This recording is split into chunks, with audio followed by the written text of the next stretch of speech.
তুমি এই মদিনায় থাকতে চাও না, কারণ কি? এবার বেলাল ডাক দিয়ে বলল, আবু বকর, এই মদিনার মধ্যে আমার নবী নাই, এই মদিনার মধ্যে আমি বেলাল কেমনে থাকতে পারি? আবু বকর আবার ডাক দিয়ে বলে, বেলাল, তুমি যেমন নবীকে ভালোবাসো, আমি আবু বকর তো নবীকে ভালোবাসি, আমি আবু বকর ভালোবাসা মদিনায় থাকতে পারে। এ বেলাল,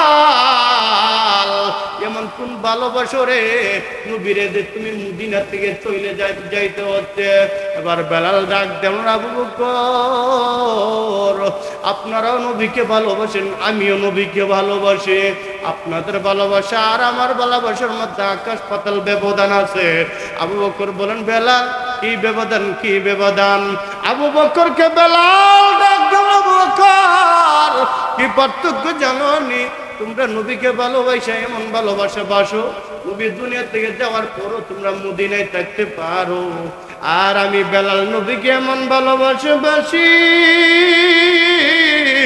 আমি বেলাল নবীর এমন ভাবে ভালোবাসি, নবীর বিদায়ের খবর শোনার পর নবীর প্রেমের বিচ্ছেদ যন্ত্রণায় আমি সহ্য করতে না পাইরা আমি বেলাল নবীর প্রেমে মদিনা থেকে বের হইতে হচ্ছে। তারা ছিল কাটে আসে নবীর প্রেমে, তারা পাগল পারা, আর আমরা নবীর প্রেমে জিলাপি আর তুষা সিন্নি খাই। এবার চিন্তা করুন, তারাও তো আসে আর শুধু তো বেলাল এবার গাটুরিটা মাথায় করে নবীজির রওজা মুবারক চলে গেল, সালাম দিল, সালাতু ওয়াসসালামু আলাইকা ইয়া রাসূলুল্লাহ ইয়া হাবিবাল্লাহ।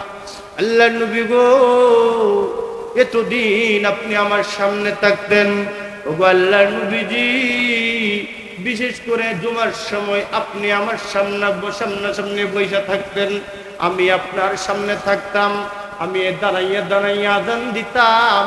আল্লাহর নবী গো, আমি আযান দিলে যেখানে আপনি আর ওইটা নামাজ পড়াবেন না, হুজুর এই মদিনায় আমি বেলাল আর থাকবো না, আর থাকবো না।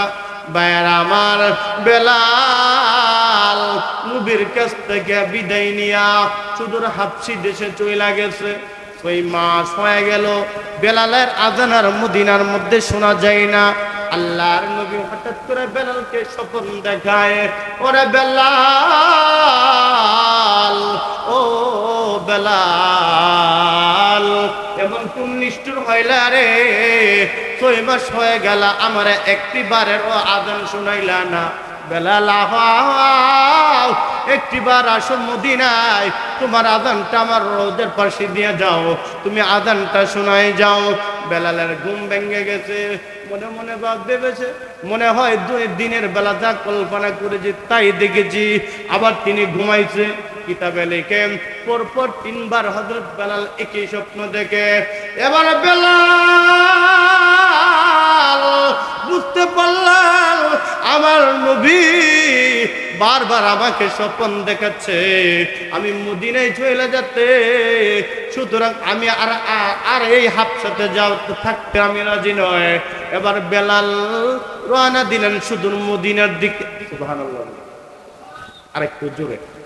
বেলাল রওনা করছেন মদিনার দিকে, কিন্তু যখন মদিনার দিকে রওনা করছেন তার চেহারাটাকে কালা কাপড় দিয়ে ঢাইকা রওনা করছেন। সুবহানাল্লাহ বলতে হযরত বেলাল রাদিয়াল্লাহু আনহু চেহারাটাকে কালা কাপড় দিয়ে ঢাইকা মদিনার ভিতরে প্রবেশ করেছে।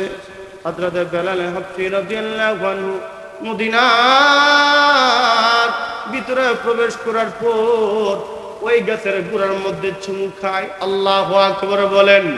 আবার অপর গাছের গুড়োর মধ্যে চুমু খায়, ওই পত্রে চুমু খায়, আবার আরেক পত্রে চুমু খায়, এই রাস্তার মধ্যে চুমু খায়, আরেকটি রাস্তার মধ্যে চুমু খায়। ছোট ছোট ছেলেরা বেলালের পিছনে রওনা করলো, এই পাগল যায়, পাগল যায়, পাগল যায়, কারণ বেলালের চেহারা তো ঢাকা। শিশুরা গিয়া তাদের পিতার কাছে বলল, ওগো আব্বা জান, আসেন আসেন দেখে যান, মদিনার মধ্যে একটা পাগল আসছে, কালা কাপড় দিয়ে চেহারা ঢাকা, কিন্তু পাথরের মধ্যে চুমু খায়, গাছের জড়ের মধ্যে চুমু খায়। আশ্চর্য পাগল, এমন পাগল কোনোদিন দেখলাম না। এবার লোকেরা আসলো, বেলাল রাদিয়াল্লাহু আনহুর কাছে আইসা বলল, এ পাগল, ও পাগল, কি ব্যাপার, কি তোমার পরিচয়, কোথায় তোমার বাড়ি?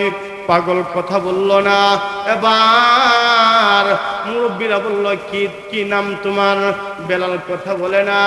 এবার ওই মুরব্বীরা ডাক দিয়ে বলল, পাগল, মদিনার মধ্যে কত পাগল দেখলাম, কিন্তু কোনো গাছের গোড়ায় চুমু খাইতে দেখলাম না, কোনো রাস্তার মধ্যে চুমু খাইতে দেখলাম না, কোনো পাথরে চুমু খাইতে দেখলাম না। ও পাগল, এটা তুমি কি করলা, কি করলা? এটা কেন তুমি করতেছো? ভাইরা আমার, ওই যে পাগলটা এই রাস্তায় চুমু খায়, অপর রাস্তার মধ্যে চুমু খায়। যুবা মুরব্বীরা বলল, রে পাগল, চেহারা খুলো, ডাকনা খুলো।